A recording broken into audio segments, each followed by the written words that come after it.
I'm Charlotte. You are watching The Ugly Atheist. Welcome to my channel. So, I was browsing through Spotify the other day, and I started noticing, and this isn't the first time I've noticed this, but I started noticing how so many song titles and lyrics contain the phrase, "say my name." And I thought that was odd because of sort of the implication of what that phrase means. There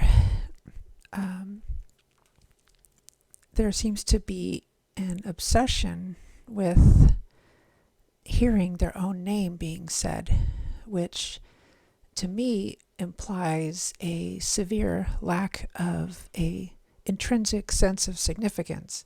The people who are wanting to hear their name being said by others are people who don't have a sense of self-worth to the point where they need to get validation from other people. And this is the same attitude that we see throughout social media with our younger generations, Gen Z and millennials, probably Gen Alpha as well, where we are, I'm not part of that, I'm Gen X myself, and that's probably part of our generation too, my generation as well. But this obsession with being noticed, and it's become an obsession to a degree which I don't ever remember in my generation, but then again, social media wasn't really around when I was growing up in the 90s and 80s.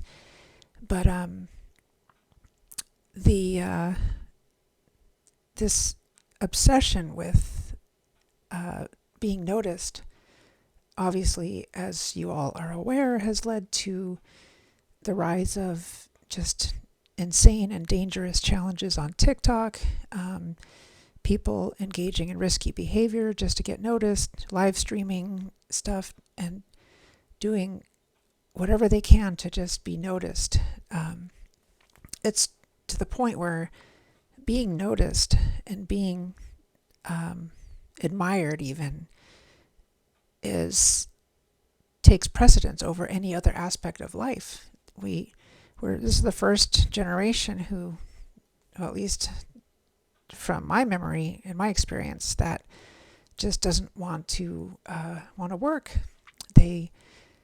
Just a recent article demonstrated how millennials and Gen Z are being fired in record numbers, and I forget the article where it listed those statistics, but they simply don't want to work. The idea of working is beneath them. They would rather they'd rather just be influencers for the most part. And this is a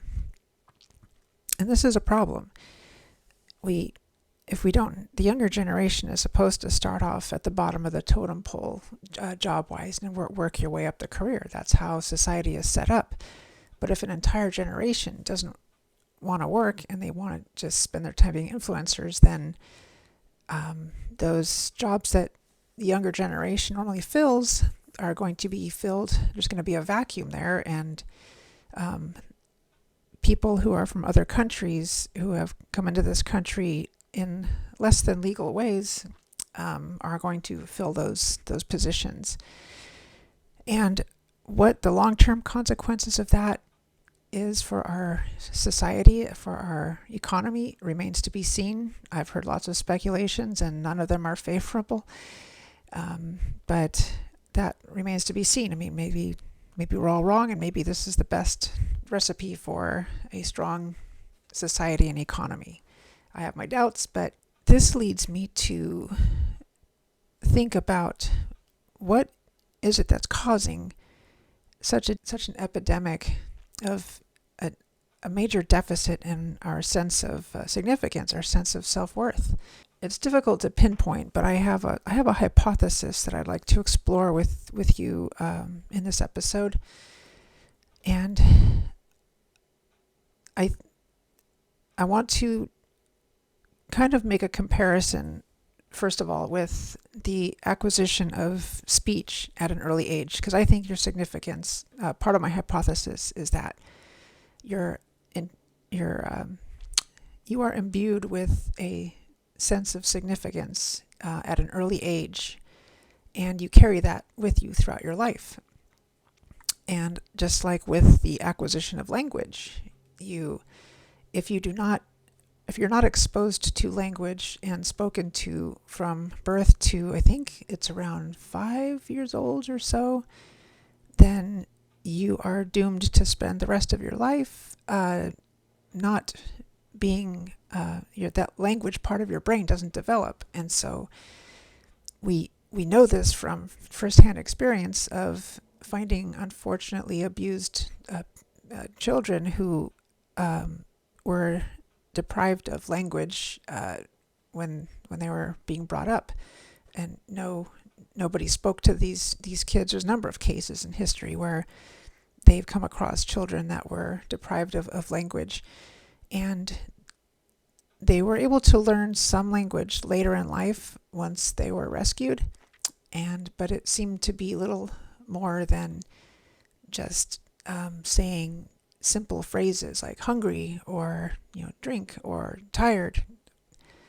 And the reason I bring that up is that I feel like or acquiring a sense of significance, of intrinsic significance, follows a similar pattern where if it's not demonstrated to you, if it's not given to you by your parents, by your family, by your caregivers at an early age, then after that age, you are doomed to spend the rest of your life seeking significance.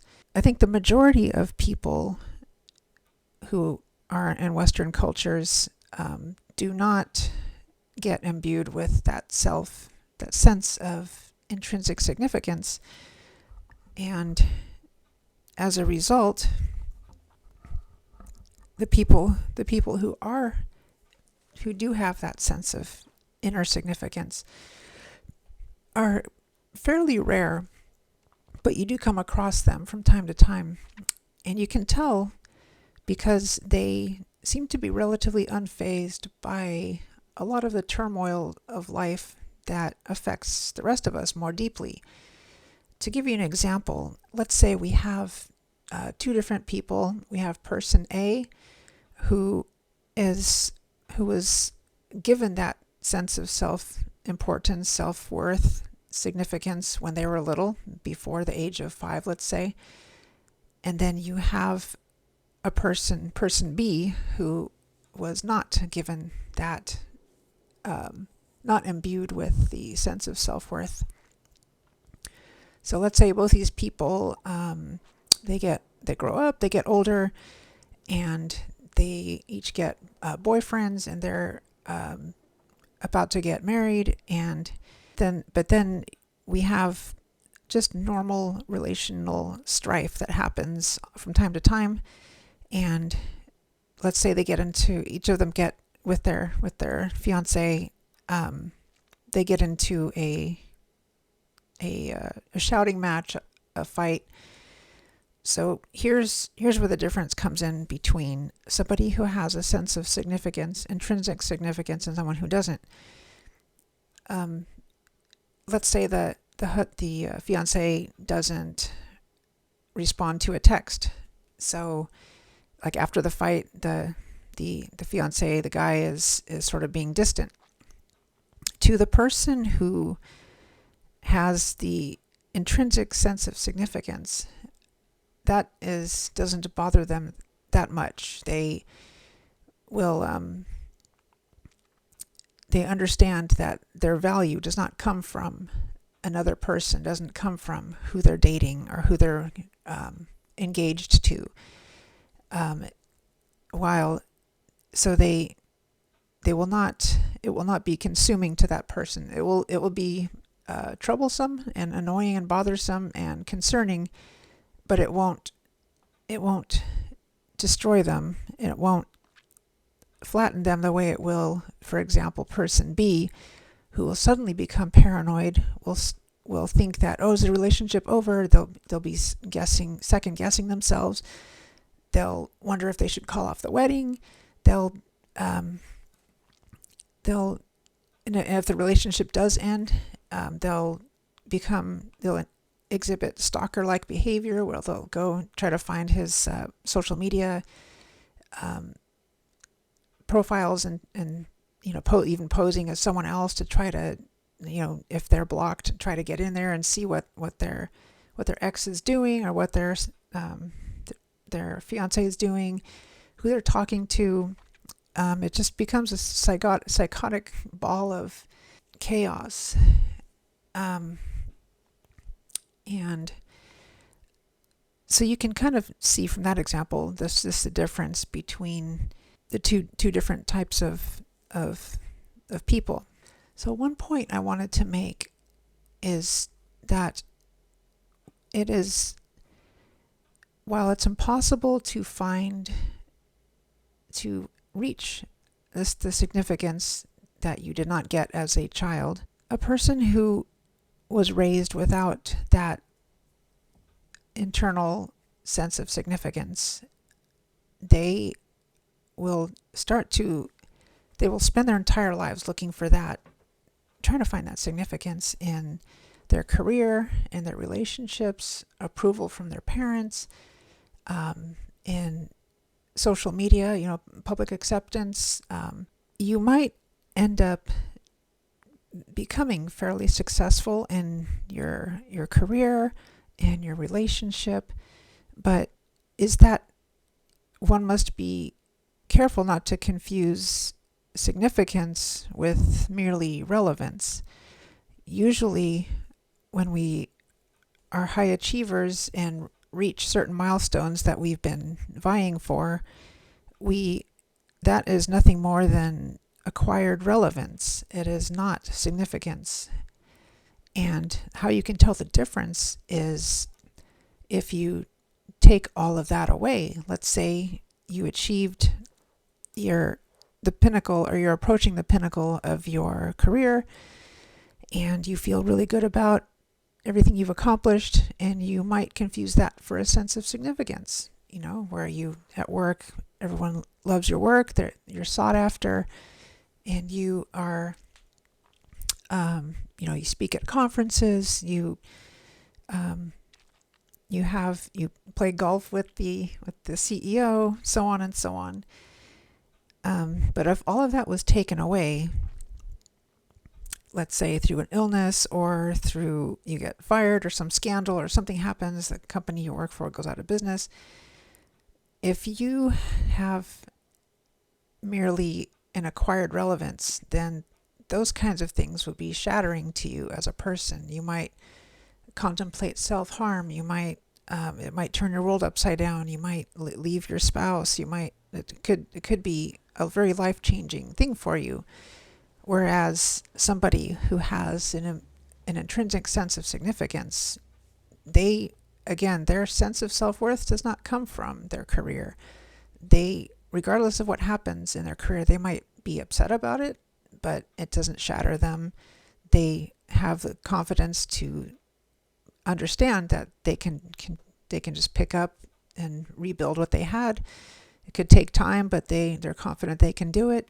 So, is it at all possible for somebody who missed that threshold, that window of between birth and age 5 or 7, I don't know what the right age would be. Is it possible for somebody who missed that threshold to ever acquire that intrinsic sense of significance? And I would say absolutely not. There's no way to, just like with language, you cannot become a fluent speaker of any language if you miss that threshold as a child of having that part of your brain develop. I think having that sense of significance could also be another physical part of your brain, or a collection of parts that work together. That part, I don't know. I haven't hypothesized about that. Um, but here's sort of the ironic part of this whole thing. Um, the people who do not have that sense of significance internally, intrinsically, these people are the movers and shakers of the world, because they have this deep hunger for significance that cannot ever be filled.